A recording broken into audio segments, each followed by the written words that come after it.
So we are live. So yeah, welcome guys to the fifth episode of the BusyBee Boxing Podcast. It's a compacted version today. We're just going to do a quick special post-fight review of the George Grosz versus Eubank Jr. World Boxing Super Series semi-final, where George Grosz was victorious by unanimous decision. So let's not waste any time because it's 11 at night, and obviously people want to go bed and spend some time with their partners. On the podcast today, we've got Ao and Idris. We might have Mike joining us, but we shall see. So yeah, let's kick things off. George Grosz wins unanimously. Idris, over to you, mate. Over to you. No, not me. I'm chewing. Idris is chilling. Can I kick things off then?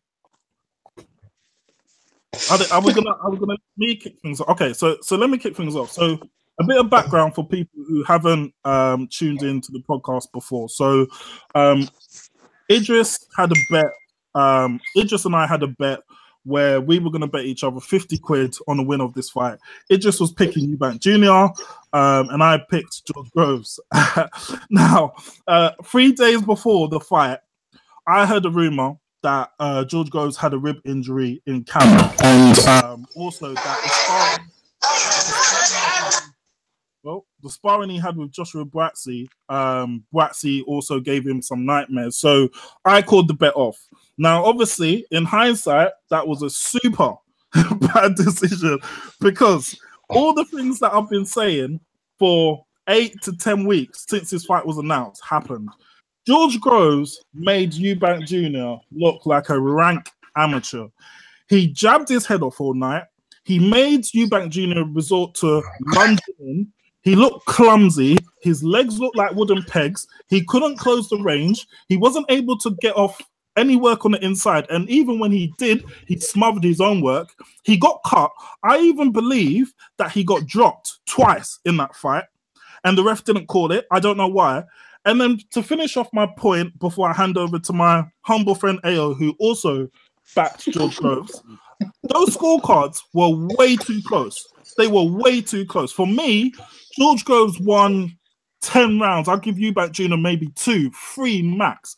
How that last card of 115, 113, that judge needs to be put out on the street tomorrow and shot in the back of the head. Ridiculous, ridiculous scores. So yeah, let's get straight to it because I backed George Grosz. I lost that on 100 quid. Silly me, but Ao, what were your thoughts on the fight, mate? Because that was a masterclass from George Grosz. Yeah, I mean, my thoughts on the fight was, masterclass from George Grosz. I mean, I just want to go back to what I said in the last podcast, and what I said, I gave an analogy, a football analogy. I'm a big football fan, and what I said is that with Eubank saying that he's not able to be trained, that he trains himself, that basically you're basically trying to say you transgen boxing.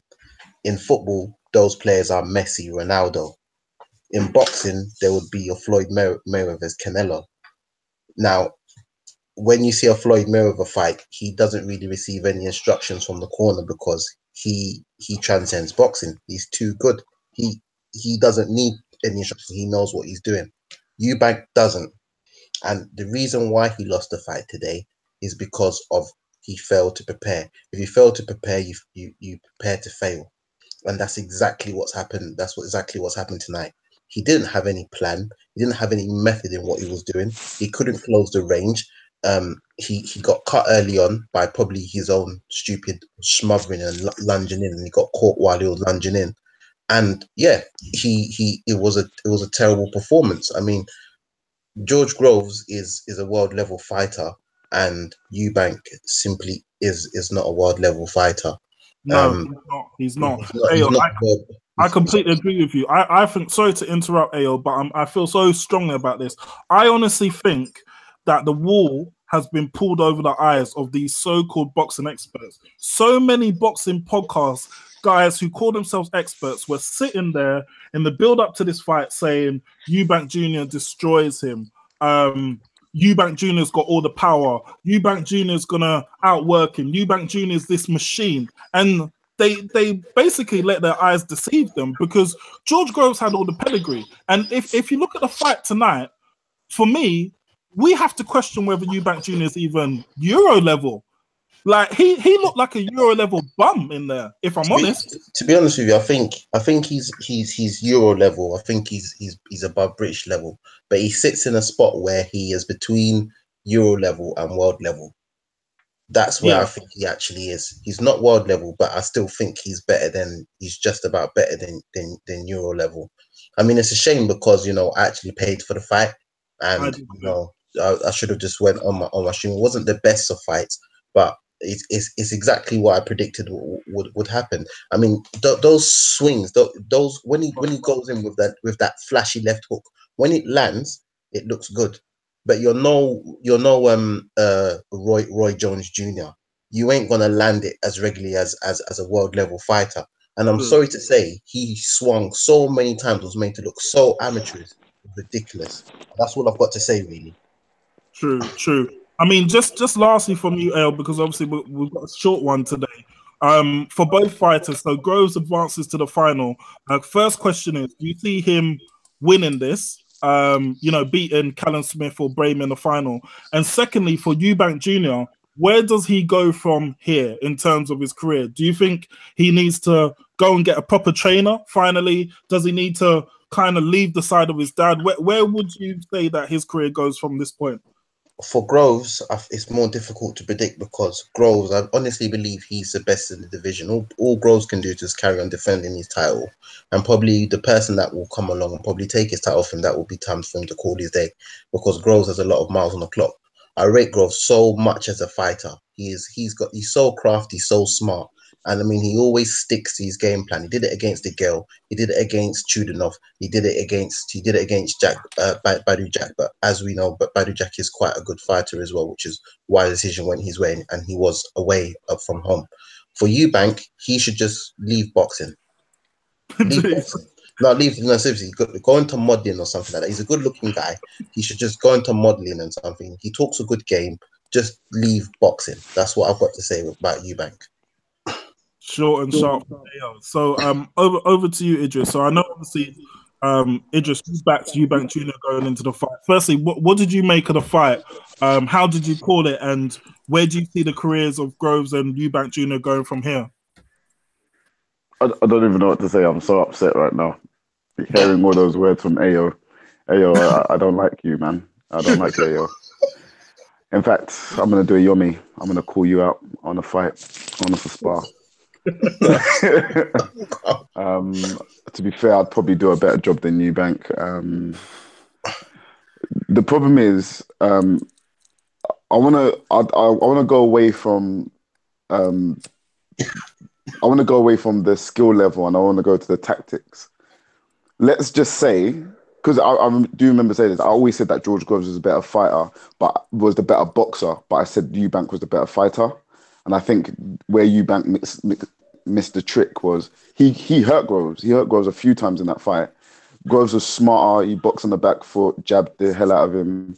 But I think even in round 3, when he got cut, when he was going in and he actually caught Groves with a couple of times with a left hook and a right hand as well, I think that was the template. I think he had to just go and fight, man. He had to take it to the road and actually fight him. I think tactically, he stood off him too much. He fought the fight. Groves wanted to fight, and you lot might say, "Oh, but it was the jab." No, because we see Eubank fight all the time. He takes hit to come in so that he can throw all these punches, and he didn't do that. And maybe Groves is right. Maybe he did hurt him a couple of times, and it made Eubank wary. Go, oh, I haven't been hit this hard before. But at the same time, we've seen him just go in and just literally bum rush guys. And every time he did bum rush tonight, Groves done the smart thing and really just hugged him and just smothered him and made sure it was just messy. So he had to be broken up. But I think he had to do that from like round 3. He had to like just go on him and say, fuck it. I'm going to make every round debatable because I'm going to be just on him and we're going to have to smother each other. Do you know what I mean? Idris, you made a great point, yeah, and I think that was key. So, you know what? We could basically see how this fight was going to go from the first couple rounds. Like you're absolutely right. Why the hell did Eubank Jr. think that standing off George Groves was going to work? That was never going to work. Like I don't know why him and his dad thought that they would, have a look at Groves and then, then come and attack. And even when he did come and attack, absolutely spot on, Idris. When he came in lunging in, all Groves was doing was tying him up, or you'd see him do like a pivot and chuck Eubank Jr. out the way. Like it was easy work in there. It was, I totally agree with that point. But I think Eubank. You're saying leave boxing. I think that's a bit extreme. I think he's got the skills. I think he's got the skill set in terms of his physical attributes and things he can do within the ring. I just think he doesn't use boxing fundamentals. I think, do you know what I mean? If someone with a 10-fight career with basic amateur boxing fundamentals would have beaten Eubank tonight, because all they done would have just jabbed, done the 1-2 combinations, got out of there. Any amateur would have been able to beat Eubank tonight. It was too amateurish. It was just, he's got that skill set, but he just goes in like, I don't need to do none of that. I'm just going to go and swing punches and lunge and throw wild haymakers. And it was just, for me, it was so poor, man. It's pissed me off. I'm just thinking, I want my 17 pounds back, man. I'm so pissed off. Interesting. So sorry to interrupt again. So I just wanted to get the questions in like short and sharp. So, you said tactics obviously were completely wrong from Eubank's corner. Yeah. Do you think?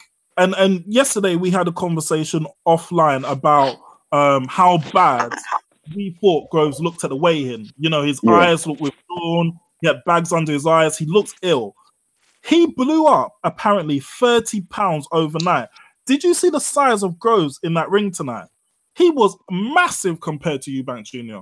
Yeah, I think it was very similar to obviously a better fight, but it was very similar to a Coley and Chamberlain. Yeah, true. In terms of Eubank, the size. Okay, just put it, if Eubank was the same size as Groves, or Groves was, if they were the same size, Eubank probably would have got him out there with some of those punches he hit this guy with. Let's be honest, he landed some flush punches, and Groves took him and stumbled back a bit. But it was like, if he didn't come in, that extra 30 pounds made a big difference. It made a very big difference. And I just think Eubank couldn't really out muscle him in there. And I just think he was just, tactically, it was just all wrong from him, man. It was just, I think Groves just done the right thing. Groves was experienced. He looked like the seasoned vet in there, which he was. And it's weird because there's only a year difference between them. It's like, but there's only a year difference between them, but there's about 15 years difference in boxing ability. I agree. It was just so poor, man. And I'm gonna go to bed. The thing about it is Groves' ring craft. I think it's so underestimated and untalked about. Like, he's such a smart fighter and he listens. Do you know what I mean? The problem with Eubank, the reason why he's lost his fight is because he hasn't got no ring. He didn't have no game plan. He has all the attributes. He's got all the attributes in the world. He's got speed. You know what I mean? He has got power, because Groves, there was times in the fight where Groves did look hurt and Groves looked concerned about his power. So definitely his power is respected, and the speed and everything like that. But besides that, I mean, if he had a proper world-class trainer like Groves had, I reckon that it could have been a different story today. But he had no game plan. At first, he was standing off. That was wrong. Then he started to like lunge in, looking for one. He didn't do no combinations. All of those YouTube videos of on the power bag or million punches, where were they? Where were the combinations? Exactly. One question. In hindsight, because I know obviously, like we've all said on the podcast, and I'm not trying to get at you at all, but we've all said on the podcast that Eubank Jr. has improved as a fighter. In hindsight, looking back at the kind of point A and I made about his opponents since Billy Joe Saunders, do you think that Eubank Jr. is a fighter that if he faces someone who's flat-footed and walks forward in straight lines, he looks amazing? Anytime he gets in there with a boxer, he's going to be in trouble.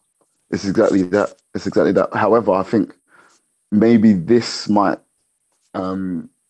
make the penny drop, and they might be like, you know what, we have to be more. Because he said it, his dad said it after the fight. He said the tactics we had going into the fight were completely wrong. We have to go back to the drawing board, and like he said it with his own words. The tactics we had were completely wrong. So I personally think a boxer is just gonna beat him all the time. A boxer is just gonna beat him all the time. Sorry for interrupting you, Idris, but I honestly feel that the only way he's got a major flaw, and the major flaw isn't even in his boxing, it's in his personality, his arrogance. I mean, when I saw him in the build up to the fight, wrapping his own gloves, he's given that persona. I'm gonna do this all myself. You've got a world champion father in your corner. You've got loads of good connections. Why not use them? Why are you saying you're gonna do this all yourself? When you did it all yourself, he said that with his own mouth. I'm gonna do this all myself. Or did he say that with his own words, or you're saying he's giving off the persona? Well, he's given that the persona. Okay, I can't be trained wrapping his own gloves in the build up. You know what I mean? What you're saying. Arrogant.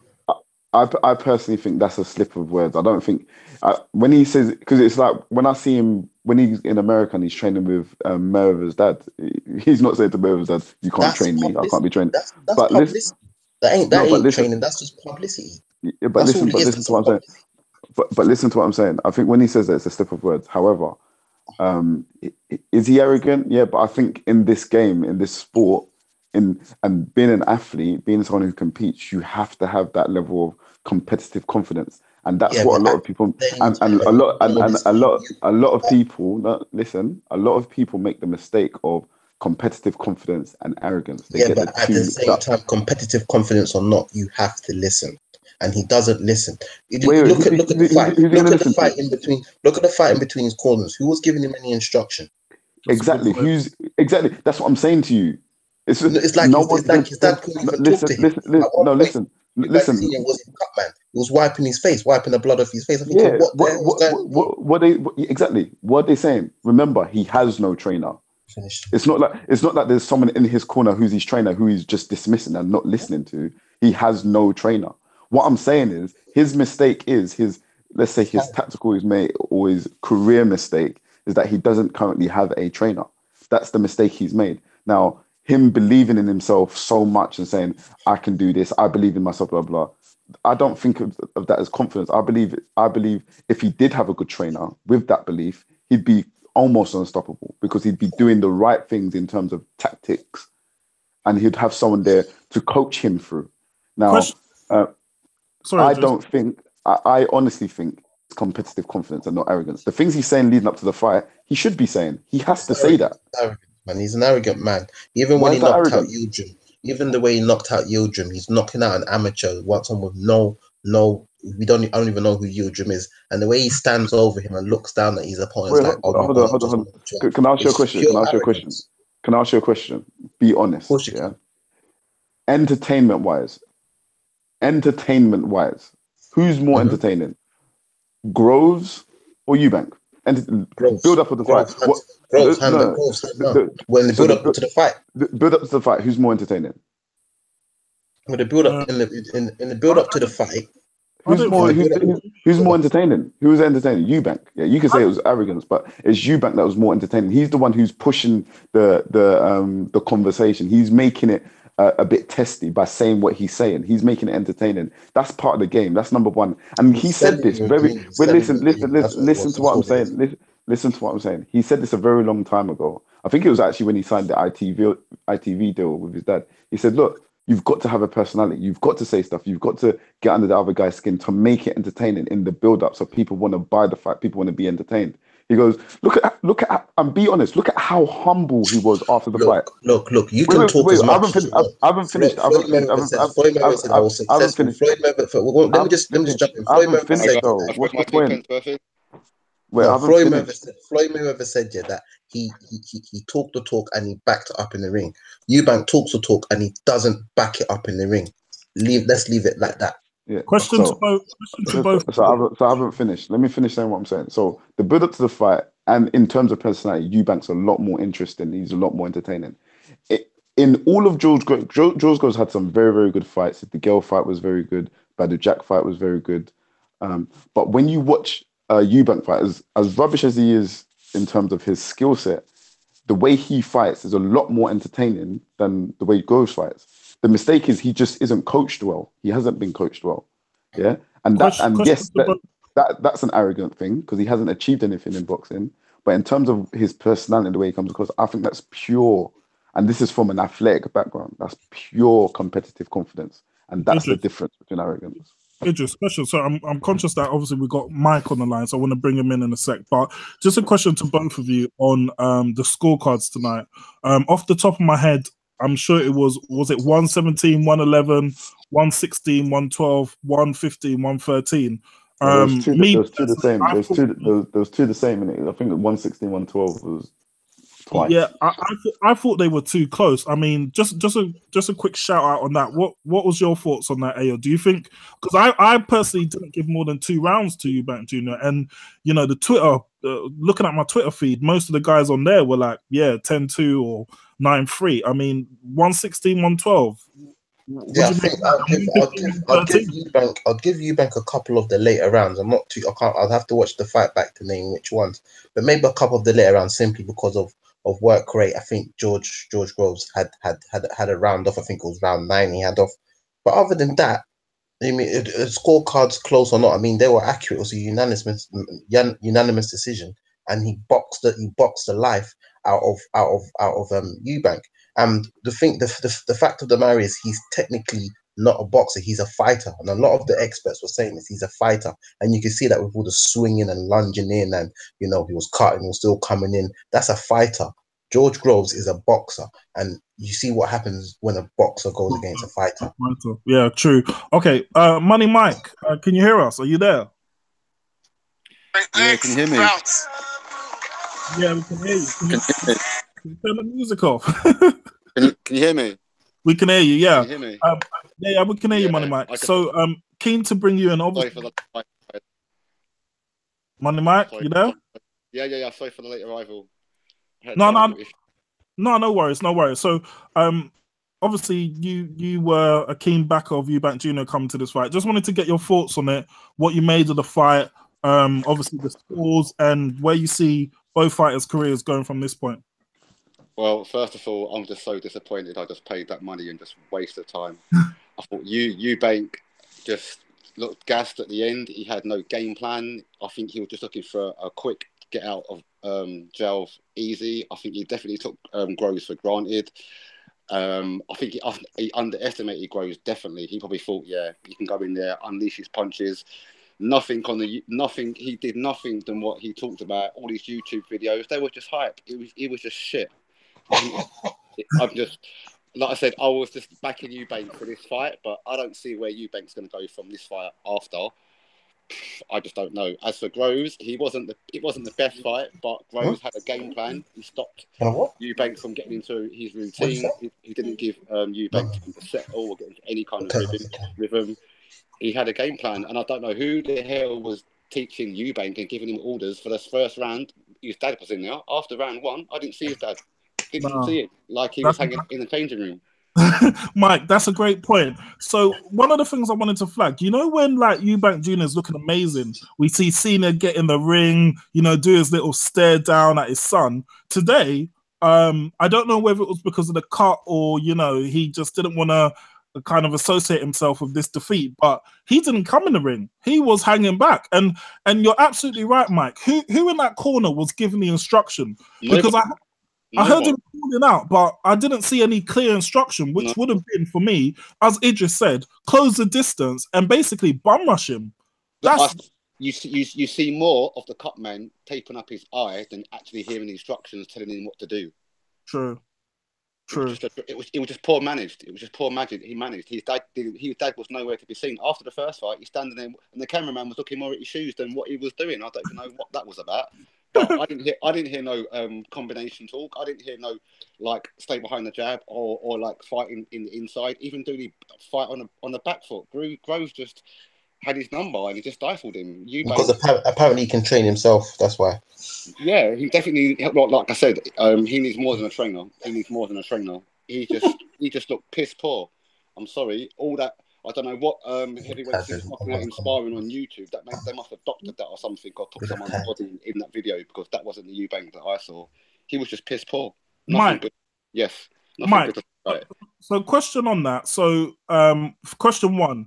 For you, does Grosz win this tournament now? Does he beat Callum Smith or Brainer? Yeah. No, okay. And two, I think Grosz can go up a level. Actually, I think he can. Yeah, I think he's going to win it. And two, we all agree unanimously that Eubank Jr is clearly not as good as his last 3, 4, 5 matches suggest. He's definitely overhyped. Definitely overhyped.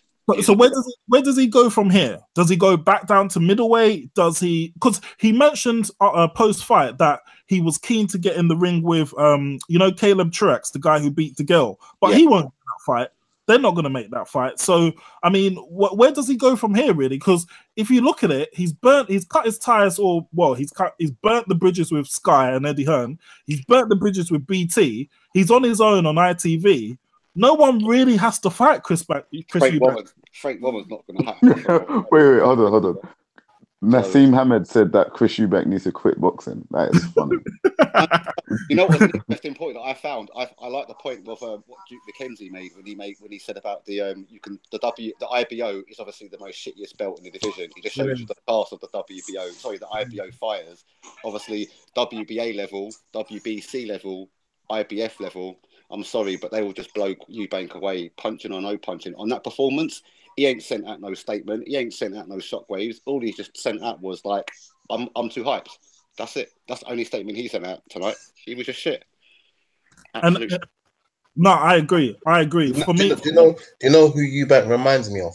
He reminds me of Audley Harrison. You know in what sense? Because he could talk himself into a good fight. He would lose and talk himself back up and somehow get himself into a fight. No, he's a talker. He embarrassed himself. And I like the way that after the fight, like post match, he didn't really say nothing. He had to say, a rematch. Who would want to watch that again? That comment there, Mike, you're absolutely right. That was away with the fairies. When I heard him say, you know what, the fans will want a rematch. What? Oh, there was silence. No one wants a rematch. No one wants. I don't want to see that fight again. But who's gonna make the fight? Like you said, he's burnt his bridges with Sky. Frank Warren ain't gonna turn and even look in his direction. Then who else? They're the two big players. So after that, he ain't gonna go to Showtime. HBO are gonna laugh at him. And his dad said, this is the start of something big. No, mate, you're deluded. I want to do a shout out to Andrei Shevchenko. Shevchenko? Yeah. Who's that, the footballer? Yeah. I coached his son today, so I'm just going to shout out to him. Shout out to Andrei Shevchenko. Shout out to Jamie Redknapp as well. Oh, you coached his son as well? Yeah, man. I want to get off boxing, man. I'm so upset, man. So quick question. So looking to wrap it up now, guys, because I know obviously it's late and all our partners are complaining right now. My girl's here falling asleep. She's fell asleep, guys. Listen, you know what? My missus said to me, "Listen, mate, it's a good job that you didn't take that bet because she would have been." I know that was going to be the first thing she said to me. Are you paying? I'm like, no. Mike, that was going to be my next question. So look, I know, guys, if Eubank Jr had won, you would have come on here and said I bottled it and not me, and that's why No. So I've been honest with you. I would still have been critical, bro, because it was just a piss fight. Whoever won, it was a piss poor fight. It was, but are you kind of glad in hindsight? And obviously, I know I kind of bottled the bet in the lead up because I believe the rumors. We forgive you this once. I'll hold up my hands here, and now you can forgive me. But are you glad in hindsight that I did, because you would be out of pocket now? Yeah, because that would have been 70 pounds down the pan, mate. Yeah, exactly. 17 quid and 50 quid, man. Nah, mate. I would have found you, bank, and said, bro, you owe me some money. Yeah, dude. What kind of performance is that? You had me believing in you and shit. You broke my heart, man. I would have took his dad's shoes and sold them on eBay. I would have taken his dad's badge. No. I would have taken his dad magnifying glass, the thing that he puts in his eye with a bit of string. I bet that's worth a couple of grand. So quick one, guys. Just to wrap up, just going to go around the panel quickly. Just final thoughts on the fight. Anything you want to really shout out, starting with AO. Anything you want to say on the fight, final thoughts, and anything you want to shout out, really. Yeah, final thoughts. I'm disappointed that you bottled the bet. We should have stuck to your guns. You know, Very disappointed. the rib and all that. There wasn't no evidence of any rib injury. And even if there was, Eubank didn't even throw one body shot anyway. Grosz, I like him a lot as a fighter. He's one of my favorite fighters. I can't lie. Eubank, you know, he should just leave boxing. And yeah, that's it. Yeah, I'm going to disagree with leaving boxing. I don't think you should leave your livelihood. I think, yeah, Eubank's got a lot of work ahead of him. Rubbish fight, rubbish performance by Eubank. Grove's done exactly what he needed to do, and we move on. Groves will probably win the tournament now. Eubank goes back to the drawing board, and I don't know if I'll be watching any of his fights anytime soon. My final thoughts would be what I thought would happen happened exactly as I said. I think that Eubank Jr. has been overhyped in his career. I think now it's going to be difficult for him to go anywhere really. You know, he seems like a nice guy, but I think like he deep down he probably knows now that the penny's dropped and he has to leave his father. And I'm just hoping he gets a new trainer, starts again, back to the drawing board. And Groves, hopefully, I've got a soft spot for Groves, so he goes on and wins the tournament. Mike, I'll leave the last word to you, mate. Okay. First of all, Jay, I want to say a big thank you for bottling the bet. Thank you. You saved me a lot of money. As for the fight, I've got just 2 words for it: piss poor. I don't ever want to see another Eubank fight again. I don't care who's on the bill, what gums his dad starts chatting, and Mr. or Pee-wee. I can call Mr. Eubank Jr. now. You're just a bottler, mate. You're just overhyped. You gassed out. You flopped on your biggest. You made a big statement that this is how your career-defining fight. Well, if this is your career-defining fight, you need to retire tomorrow. As for the future, for Grosz, yeah, you know, good display. He's done what he needed to do, and yeah, he probably will go on and win it. Yeah, and that's about it, really. All I've got to say on that. That's it. Cool. Let's wrap it up then. So, yeah, thanks, guys, for your time. I know it's been a late one tonight, so I appreciate it. Idris, was that you? Yeah. When's the next one? No, I haven't done anything. We're due another one. I think we should do a longer one next week, depending on schedules, guys. But, yeah, we definitely need to do a longer podcast. We need to have a look at this fight again. I'm going to go back and rewatch this fight. And we also need to cover off a Cody Chamberlain because we didn't obviously have a chance to cover. No. That was worse than this. I'm not doing that. That's part of my. That's life wasted. No, I'm not doing that. Jay, if you even mention it again, I'm just gonna lock off the podcast that time. Jay, you can't do that. Can't we just do a no-go area, as in British beef, this joke fight tonight, and Amir King Khan? Can we put them 3 in the non-discussion ever again bracket? Yeah, maybe we should make like a dusted a no-go, a no-word zone.